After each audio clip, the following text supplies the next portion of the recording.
আছে হেংদাং লোৱা নাই দলে হেংদাং নুস্থানে হেংদাং লোৱালে লাঠি হাতত ল'ব লগা হৈছে আজি মানে এই কাৰণে ল'ব লগা হৈছে যি হেকৰা পশুধন গৱেষণা কেন্দ্ৰৰ মাটি শ বিঘা মাটি বেদখল হৈ আছে বৰ্তমান প্ৰায় ৰাতিটোৰ ভিতৰতে 400-500 ঘৰ মানুহ ইয়াতে বহিছে আমি খবৰ পোৱা অনুযায়ী আজি খবৰ পাই তৎকালীনভাৱে ইয়াত উপস্থিত হলো আপোনালোকে হলে তাক আমি ধন্যবাদ জনাইছো আৰু আপোনালোকে অহা উমান পায় তেওঁলোকে পলাই পত্ৰং দিয়ে আৰু আমি এটাই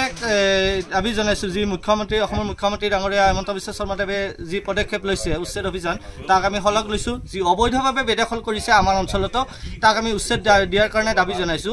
এই সংক্ৰান্তত মই নগৰপালিকা চক্ৰ বিষয়া ৰাজচক্ৰ বিষয়া উৎপল কুমাৰ ডেকা যোগাযোগ কৰিছিলো তেওঁলোকৰ ফোনত বাৰ্তালাপ হল নিশ্চয়কৈ সহযোগিতা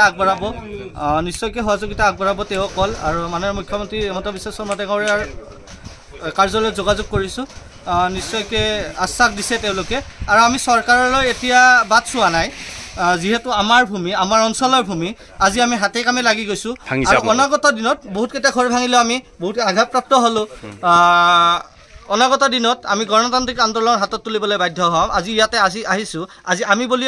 বুলি নহয় আজি বুলি নহয় আমি প্ৰায় ইয়াতে লক্ষ্য ৰাখিম এই অঞ্চলটোলৈ আৰু বাকি তেনেকুৱা আমাৰ যিখন পশুধন গৱেষণা কেন্দ্ৰৰ গৱেষক আছে ছাৰে ক'লে বেয়া পাব বাকিখিনি নকওঁ ছাৰে বেয়া পাব ক'লে বাকিখিনি নকওঁ আৰু